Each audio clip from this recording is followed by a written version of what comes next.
when you can live. Ha ha ha ha ha. Dad joke with no kids, even more lame. Ha ha ha ha. Yes, we are just testing being a passenger in a vehicle to see how the quality of the live works. I forgot to bloody message Michael out again. He always asks me to message him because YouTube apparently doesn't give him the notifications. Oh, I can do it now. Let's see if it works. Okay, you're live again. Apparently we're live. Yeah, so as we were saying, the exercise process for me, actually, look, I always tried on and off, but it was at age 29 when I realized I was going to have to do it.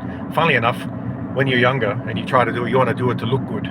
But that wasn't enough of a motivation for me. It was at 29. The body changes at 29. That's when things just stop wanting to automatically keep growing.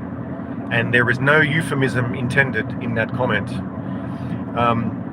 But in order to keep youth, or the qualities that make you, or say that we normally associate with youth, sharp mind, quick reflexes, youthful energy, all of that can be captured and recycled, but it requires a complete lifestyle change. Now, I can't talk for everyone else. I can talk that the process started for me at 29, and I got it right at about 35. And between 35 and 43, I honed it to the point where it was quite clear that I was slowing down my aging quite substantially as compared to how it would have been otherwise.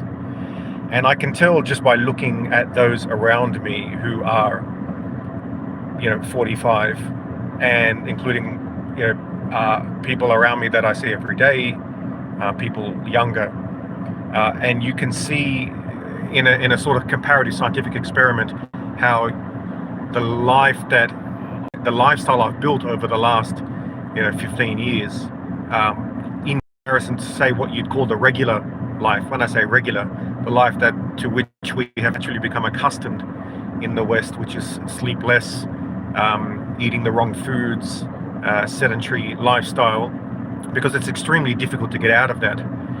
That's why it took me 4 or 5 years to really get it right.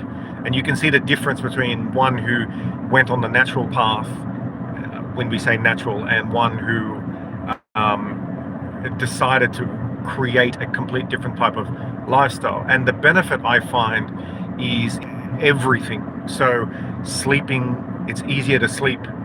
It's easier to sleep deep. It's easier to get up in the morning very easily. It's easier to do everything, bend down, stretch, move around. You sort of notice that you're doing it in a way that the average male in their late 20s would be doing it. And it gives you a different impression of what it means to age. You can acquire knowledge and pattern recognition over the years without losing those qualities that allow you to take advantage of those things you learn. So I can say to people, if you're 29 and you notice that now is the time that your bones are starting to get slightly weaker, that you're not recovering from cuts and bruises, Lacey, in the way you did when you were 20, that you're not sleeping as long, that all of a sudden you notice, your skin was not as tight as it was, all those things, then you can begin now the process. And by the age of 35, you'll become so good at it that you'll know roughly, just by looking at food, what percentage of protein, carbs and fat are in there, calorie density, what nutrition you have, what your body needs in order to maintain its proper weight. And be patient and just slowly replace one food with the other over time. So between 29 and 35, I think from 29 to 33, I just basically figured out what I was putting in my body. That was it. And I didn't even change much in that point. I just started to increase exercise only slightly and started to understand what I was eating, but I had no idea what it meant. And by 34, 35, I started to slowly swap one food that I was used to with another. Then I swapped what I was buying slowly but surely. And by the time I was 35, then I knew how many calories I was having, how many I needed to have, when I was hungry, how I got full, how quickly I got hungry after I got full.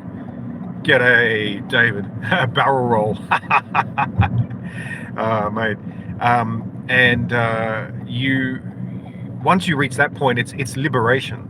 So I would say to people, because you get a lot of this desire to try different, g'day, Mia, different strategies which allow you to see an effect within months. And I would say this is a mistake, because if there's a strategy, wait, are you Australian? Yes. G'day, buddy. I'm Australian, mate. Here you go. I am Australian, and it's great to be called that. Thank you very much. So, for reasons I won't disclose here, because, well, it's a long story, but not every person in Australia considers other Australians Australian. So it's nice to be called that. Thank you. Ah, that's nice to know you're from Victoria. Sure, I'll be from Victoria. You're also from Australia. Awesome. An Australian bush girl is from Australia, I'm guessing, based upon the name. Lovely to see you. So, what was I saying? I'm just asking my fiance. I was saying something. What was I saying? I don't remember. About the food? I can't remember. Does it even matter anymore? Queensland, Brisbane. Awesome. Once I was in Queensland, in Brisbane, and I was talking to someone there, and I said, back in Australia, as opposed to saying back in New South Wales. So they did not take that very well. You're born in South Africa. I met this guy once from South Africa who said to me, "Oh, you speak good English for an Aussie, mate." And I thought, really? Wow. That's have I seen Mackenzie Falls? I have seen someone called Mackenzie falling over, if that's what you mean. But no, I haven't seen Mackenzie Falls directly. Anyway, guys, I'm going to have to get cracking. I completely forgot what I was saying. I'm so sorry about that, but it doesn't really matter, does it? We got to experience live in a car. It was lovely.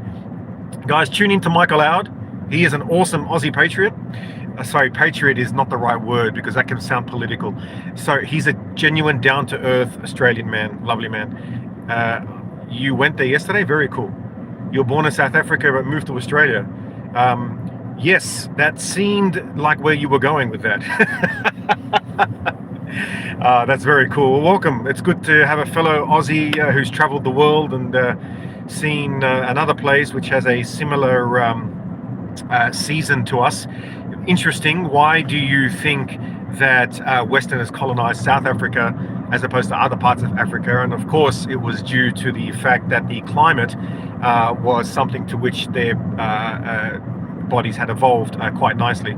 And also it allowed, giving a certain distance away from the equator, you sort of get the same seasonal variance, which allows to grow the same foods that had been growing in the Northern Hemisphere. So quite interesting. But they ended up really displacing, they started with K. I can't remember the name of the tribe that were in South Africa, but it started with K. And that tribe themselves replaced the other tribe, the Bushmen, who had a name as well, and I can't even remember. Oh, it escapes me. Anyway, all right. Talk to you later. Take life one smack at a time.